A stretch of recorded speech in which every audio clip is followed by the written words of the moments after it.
पिछले एपिसोड में हमने देखा था कि पिंगान सिस्टर चैन को उसके एंसेस्टर की टोम के पास ले जा रहा था ताकि वो वहां पर जाकर अपने एंसेस्टर के लिए कुछ प्रार्थना वगैरह कर सके। इस वजह से पिंगान का ये काम तो यहाँ पर पूरा हो जाता है। उसी के साथ साथ हमने गुआन को देखा था जो गाँव को छोड़कर जाने वाला था, लेकिन तभी वहाँ पर डॉक्टर जो था वो लियर को भेज देता है क्योंकि लियर भी अपना ब्रेक थ्रू करना चाहता था। तो अगर उसे अपना ब्रेक थ्रू करना है तो उसको अपने ही जैसे पावरफुल बंदे को मारना पड़ेगा या फिर उसे हराना पड़ेगा। यही वजह थी कि लियर सीधा का सीधा गुआन के साथ लड़ने के लिए चले जाता है। उन दोनों के बीच में बहुत जबरदस्त फाइट होती है और यहाँ पर लियर गुआन के ऊपर भारी भी पड़ रहा था। वो उसको बहुत मारता, मार मार कर गुआन की हालत खराब कर देता है। जिसके बाद यहाँ से ये एपिसोड शुरू होता है। तो इस एपिसोड की शुरुआत में गुआन जब बहुत ज्यादा मार खाने के बाद नदी के अंदर जा गिरा था तो वो किसी और ही वर्ल्ड के अंदर पहुंच गया होता है। ऐसा लग रहा था कि वो किसी डीमन वगैरह का वर्ल्ड है। वो जगह बहुत ज्यादा खतरनाक थी। वो कहता है मुझे यहाँ पर पता है कि खुद को आगे बढ़ाने के लिए और ब्रेक थ्रू करने के लिए किसी इमॉर्टल या फिर जीनियस वगैरह को ही मारना पड़ता है, लेकिन उसके लिए पहले वैसा जिगरा चाहिए जिसके अंदर हिम्मत हो, वही ये काम कर पाता है। तभी पीछे से एक सिपाही ने सीधा गुआन के अंदर भाला लाकर घुसा दिया था। वो सिपाही भी यहाँ पर इसी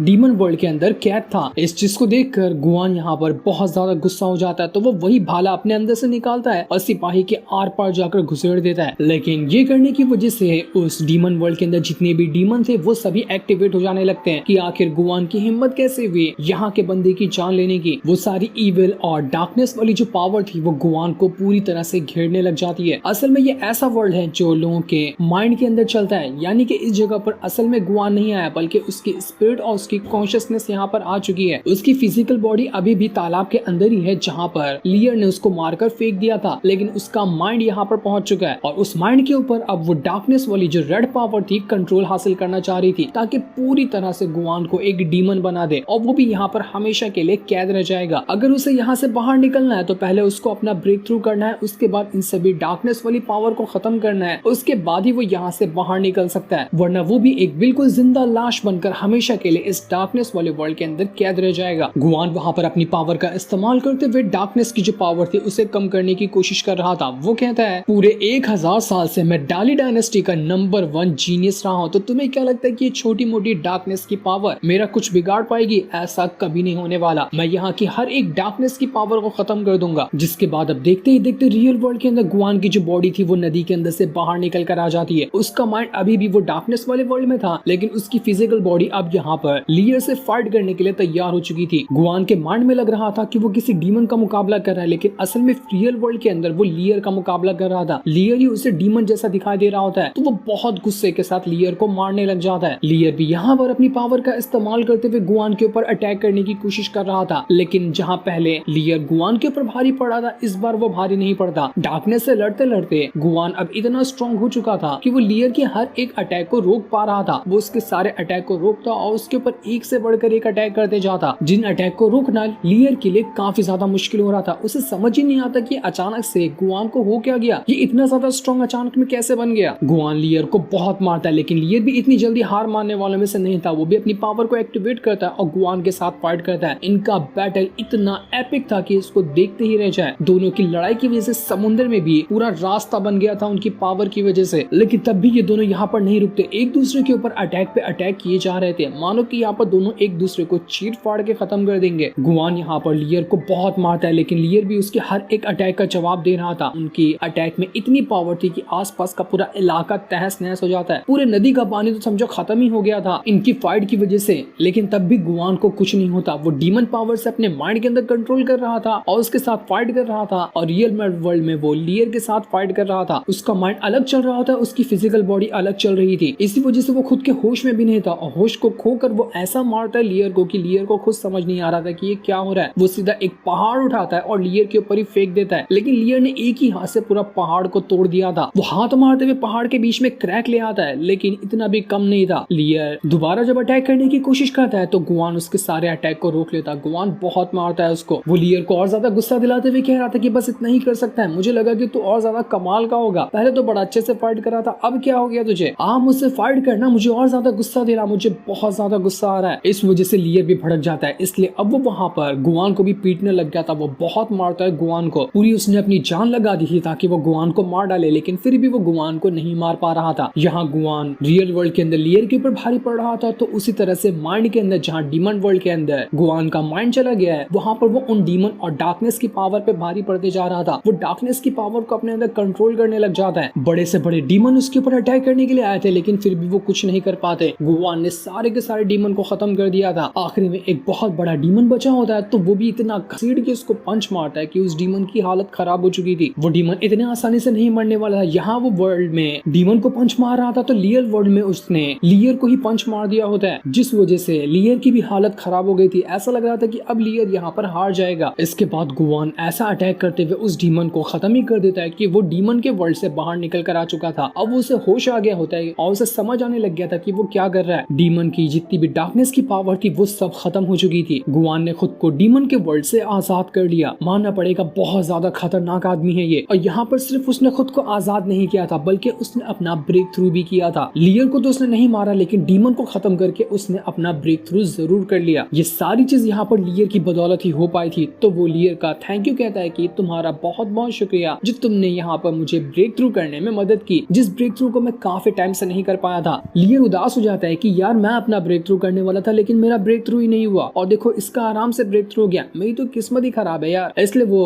गुवान से कहता है कि चल ठीक है जा, तो अपने रास्ते जा, मैं अपने रास्ते जा रहा हूँ। इसके बाद वो दोनों वहाँ से चले जाते हैं। दूसरी तरफ हम मास्टर को देखते हैं। मास्टर अपना सेट के अंदर बच्चों को पढ़ा रहे थे। वो बच्चों को एक टेस्ट दे रहे होते हैं कि देखो मैंने तुम लोगों को एक टॉपिक लिख कर दिया है, इसे अच्छे से कॉपी करना और इसके ऊपर एक अच्छा सा पैराग्राफ वगैरह लिख कर लाना, जिसे जो समझ में आता है और जो अच्छा लगता है वो टॉपिक चुन सकता है। तो बच्चे आपस में झगड़ा करने लग गए थे कि मुझे ये वाला टॉपिक चाहिए, तो मुझे वो वाला टॉपिक चाहिए। बच्चे बिल्कुल हैरान और बिल्कुल अनजान थे कि कुछ दिनों में यहाँ पर कैसी बड़ी तबाही आने वाली है। तभी वहाँ पर मिस्टर मा आ जाता है, वही बंदा जो यहाँ पर झाड़ू वगैरह लगाने का काम करता है। यहाँ पर आने के बाद मिस्टर मा जो था वो मास्टर से कह रहा था कि मुझे आपसे कुछ पूछना है। आप बताएंगे कि आखिर दुनिया में जेंटलमैन पैदा ही क्यों होते हैं, आखिर उन्हें बनाया ही क्यों जाता है। मास्टर कहते हैं कि जेंटलमैन को हेवन क्रिएट करता है, वो भी इसलिए क्रिएट करता है ताकि वो दुनिया में इक्वालिटी को बरकरार रख सके। वो ऐसा इंसान हो जिसकी सब लोग बात माने और वो सबको एक नजर से देखता हो। जिसपे मिस्टर मा कहता है तो क्या जेंटलमैन अपनी जिंदगी से प्यार नहीं करता क्या? जेंटलमैन को भी खुद के बारे में भी तो कभी सोचना चाहिए ना। मास्टर कहते हैं मैंने बताया ना तुम्हें कि सबकी जिंदगी की वैल्यू एक ही है। हर एक इंसान अपने जीने और मरने को खुद डिसाइड नहीं करता, हर इंसान जीना ही चाहता है। जिसमें मिस्टर मा कहता है अगर ऐसी बात है तो फिर आप क्यों ऐसा कर रहे हैं? बस इस छोटे से गाँव जिसमें 4 से 5 हजार लोग भी मुश्किल से रहते होंगे, उसके लिए आप इतना बड़ा कदम उठाने क्यों जा रहे हैं? आपको अपने बारे में सोचना चाहिए, ये बिल्कुल गलत है। वो दोनों बातें करते ही स्पिरिचुअल वर्ल्ड के अंदर जाकर पहुंच चुके थे और स्पिरिचुअल वर्ल्ड में आने के बाद दोनों एक दूसरे से बातें कर रहे थे। मास्टर मिस्टर मा से कहते हैं कि देखो मैंने तुम्हें पहले ही बताया कि जेंटलमैन ऐसा इंसान होता है जिससे हर एक के बारे में एक हिसाब से सोचना चाहिए, चाहे वो 5 से 6 हजार लोग हो, चाहे वो एक ही इंसान क्यों ना हो, सबको एक ही हिसाब से देखना है। सभी को अपनी जिंदगी प्यारी होती है, तो कोई तो ऐसा इंसान होना चाहिए ना। आपने इतना टाइम मेरे साथ गुजारा है, आप मेरे बारे में बहुत अच्छे से जानते होंगे, तो आपको पता ही होगा कि मैं ये क्यों कर रहा हूँ, क्योंकि मैं हर एक इंसान को उसी नजर से देखता हूँ जितना कि मैं अपने करीबी को देखा करता हूँ। ये सुनकर मिस्टर मा आगे कुछ कह ही नहीं पाते, वो चुपचाप से वहाँ पर बैठ चुके थे। मास्टर वहाँ पर मिस्टर मा से कहते हैं कि देखो तुम्हें भी पता है और मुझे भी पता है कि इस गाँव के अंदर तबाही आने वाली है। मेरे ख्याल से तुम्हें यहाँ पर जितने भी बच्चे पढ़ते हैं ना, उन सभी को हमारी जो दूसरी कंट्री है वहाँ पर लेकर चले जाना होगा। तुम चले जाओ वहाँ पर। मानता हूँ कि ये सफर थोड़ा सा मुश्किल होगा और लंबा भी होने वाला है, लेकिन यही रास्ता है, इसके अलावा दूसरा कोई रास्ता भी नहीं है। उम्मीद है कि तुम मेरी बात समझ गए होगे और सभी को यहाँ से लेकर तुम चले जाओगे। मेरे बारे में सोचने की कुछ जरूरत नहीं है, मैं कहीं नहीं जाने वाला और मैं यहीं पे रहूंगा। यहाँ पर कुछ क्लियर तरीके से समझ तो नहीं आ रहा, लेकिन ऐसा लग रहा था कि मास्टर अपनी जान दांव पे लगाने वाले हैं इस गांव को बचाने के लिए, जो इस गांव पे खतरा आने वाला है उससे। दूसरी तरफ हम पिंगान को देखते हैं जो घर पर आकर लिन को देखने के लिए आया था कि वो ठीक भी है या फिर नहीं है। लिन की हालत में उतना ज्यादा सुधार नहीं आ रहा था, वो अभी भी काफी ज्यादा खुद को कमजोर ही महसूस कर रहा था। पिंगान को भी पता था कि यहाँ पर कुछ न कुछ तो गड़बड़ी होने वाली है, तो अगर यहाँ पर लिन रहेगा तो उसकी तबीयत तो पहले से खराब है, वो और ज्यादा खराब हो सकती है। इसलिए वो उसे कहता है कि लिन तुम यहाँ से चले जाओ। तो मास्टर रुआन और उसकी बेटी जो होगी उनके साथ यहाँ से चले जाना, क्योंकि यहाँ पे रहोगे तो तुम्हें और ज्यादा प्रॉब्लम हो सकती है। लिन कहता है कि देखो मैं कहीं नहीं जाऊंगा, मैं जहाँ पर भी रहूंगा तुम्हारे साथ ही रहने वाला, और मैं कमजोर नहीं हूँ, मैं कुछ भी कर सकता हूँ, तो मैं तुम्हारी मदद भी कर सकता हूँ। मुझे तुम्हारी फिक्र है, मुझे तुम्हारे लिए डर लगता है कि कहीं तुम्हें कुछ ना हो जाए। लेकिन पिंगान कुछ भी सुनने के लिए तैयार नहीं था, वो उससे जबरदस्ती कहता है कि तुम्हें जाना ही होगा। ये सुनकर लिन बहुत ज्यादा गुस्सा हो चुका था और वो उदास भी हो जाता है कि पिंगान तो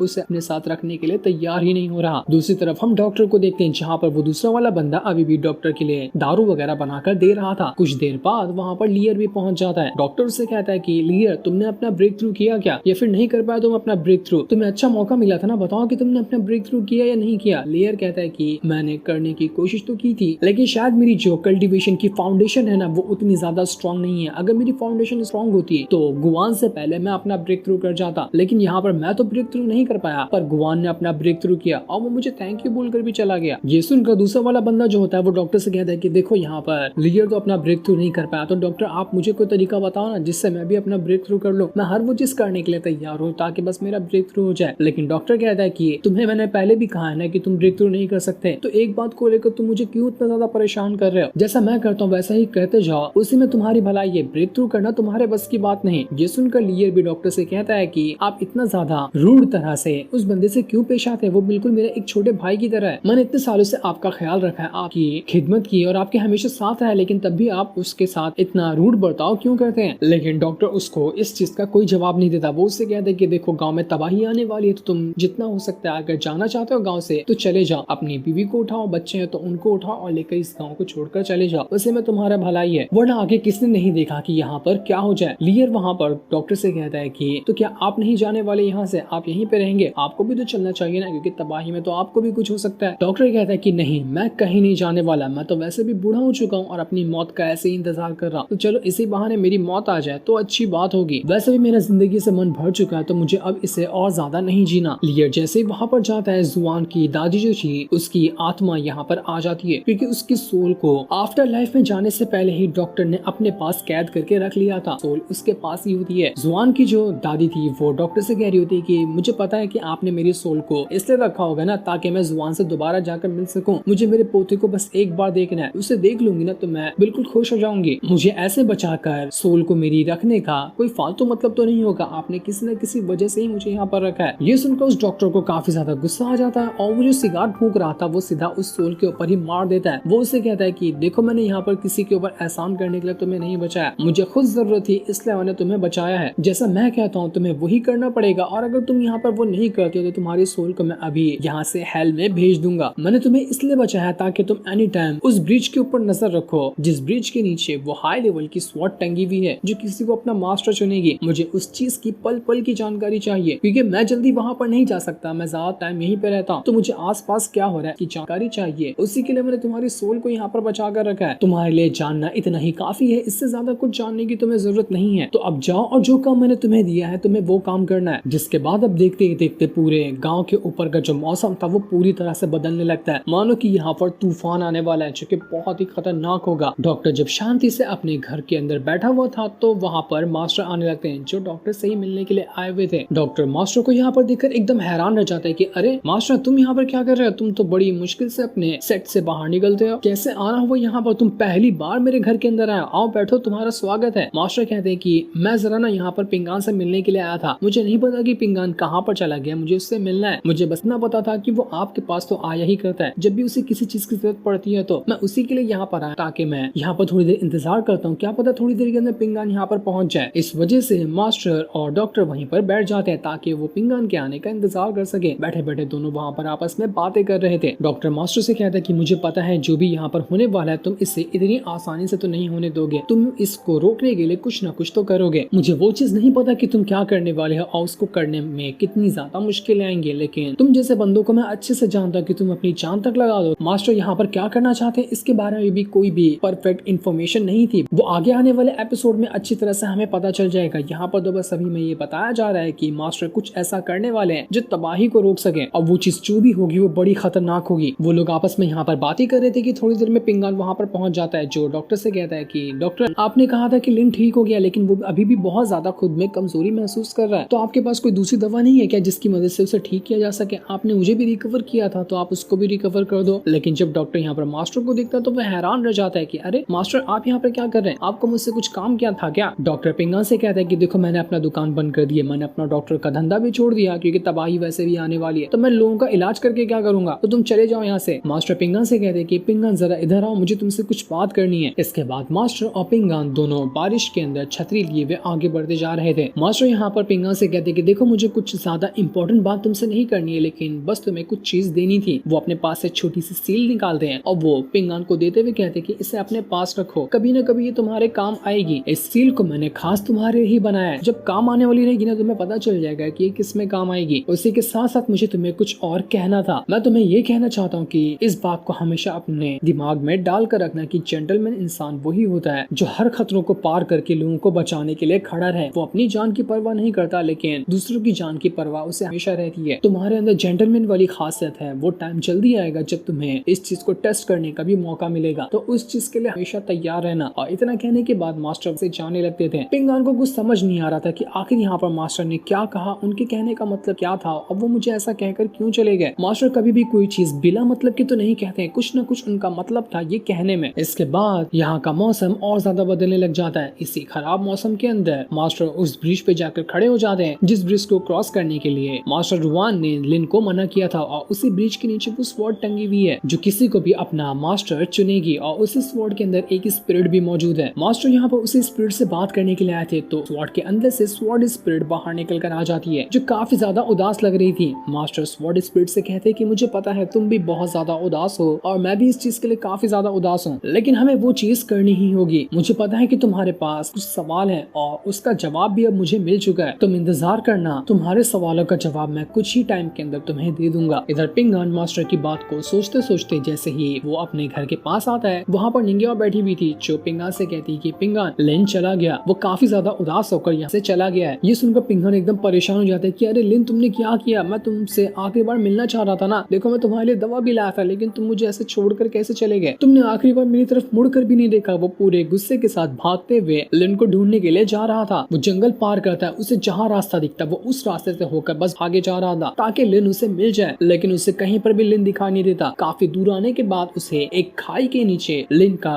घोड़ा गाड़ी चाहते हुए दिखा देता है जिसके अंदर बैठ के ही लिन वहाँ से जा रहा था। वो इस गाँव को छोड़कर जा रहा है। पिंगान ने उससे मना कर दिया कि वो उसके साथ नहीं रह सकता, तो उदास होकर लिन यहाँ से जा रहा था। पिंगान सोचता है कि अब मुझे रोकना है इसको, तो उसे खाई से कूदना पड़ेगा। तो वो सीधा वहाँ से नीचे कूद जाता है ताकि लिन को आखिरी बार देख सके, लेकिन तब तक कि वो घोड़ा गाड़ी वहाँ से आगे निकल चुकी थी और पिंगान वहाँ पर गिर जाता है। वो बस लिन को आवाज लगा रहा था, लेकिन लिन ने कुछ भी नहीं सुना, जिस चीज से पिंगान बहुत ज्यादा उदास हो चुका था। निंगिया वहाँ पर आकर पिंगान से कहती है कि तुम इतने ज्यादा उदास क्यों हो, तुमने खुद ही भेजा था ना लिन को ताकि वो खुद को सुरक्षित रख सके, तो अब तुम्हें उसके लिए टेंशन लेने की जरूरत नहीं है, बल्कि तुम्हें खुश होना चाहिए कि वो यहाँ से चला गया। अब यहाँ पर कुछ भी क्यों ना हो जाए, वो तो प्रोटेक्ट रहेगा। पिंगान यहाँ पर लिन के साथ गुजारे हुए पल को याद कर रहा था कि उसके साथ उसने कितने अच्छे अच्छे पल गुजारे हैं। अब न जाने वो लिन से कब दोबारा मिलेगा, क्योंकि यहाँ पर कुछ भी क्यों ना आ जाए, पिंगान तो इस गाँव को छोड़कर नहीं जाने वाला है, वो यहीं पे रहेगा। क्या पता हो सकता है कि उस तबाही के अंदर उसकी जान तक चली जाए, तो वो आखिरी बार अब लिन से मिल भी नहीं पाया। इसी चीज को सोचकर वो काफी ज्यादा उदास हो रहा था। दूसरी तरफ हम मास्टर को देखते हैं जो इसी तूफान के अंदर एक होटल में आकर बैठ जाते हैं। वो वहाँ पर आकर चाय वगैरह पी रहे थे और चाय पीते पीते इस तूफान के आने का इंतजार करते जो इस टाउन को तबाह कर देगा। दूसरी तरफ ब्रदर सॉन्ग जब घोड़ा गाड़ी के अंदर युजुई के साथ आगे बढ़ रहा था, तो युजुई एकदम ज्यादा घबराई होती है। वो कह रही थी कि वो लोग आ रहे हैं, वो लोग आ रहे हैं, वो किसी को नहीं छोड़ेंगे, सब कुछ खत्म हो जाएगा। इस वजह से वो बहुत ज्यादा डर रही थी। ब्रदर सॉन्ग को भी समझ नहीं आता कि अचानक से युजुई को क्या हो गया, उसे कौन सा दौरा पड़ गया, ये कैसी बातें कर रही है। उसी के साथ साथ वो बॉल जो कि इस पूरे के पूरे गांव को दर्शाता है, उसमें भी क्रैक पड़ने लग गए थे, यानी कि बॉल टूटा तो ये टाउन तो पूरा बर्बाद हो ही जाएगा। इस वजह से मास्टर अपनी पावर को एक्टिवेट करते हैं और अपनी बहुत ही जायंट स्पिरिट को वहां पर बना लेते हैं। जायंट स्पिरिट बनाने के बाद उन्होंने अपने हाथ के अंदर ही उस टाउन को रिप्रेजेंट करने वाली बॉल को रख लिया था ताकि वो अपनी पावर का इस्तेमाल करते हुए उस बॉल को प्रोटेक्ट कर पाए। अगर उन्होंने उस बॉल को प्रोटेक्ट किया तो गाँव तो वैसे ही बच जाएगा। समझ तो नहीं आ रहा, लेकिन मास्टर जो भी कर रहे हैं वो बड़ा ही खतरनाक है। इसी वजह से सब लोग मास्टर के लिए इतना ज्यादा टेंशन में, लेकिन वो क्या है ये अभी हमें इस एपिसोड में नहीं बताया जाता, वो हमें आगे के एपिसोड में पता चल जाएगा। जो सीन दिखाते ही ये एपिसोड यहीं पर एंड हो जाता है। Thanks for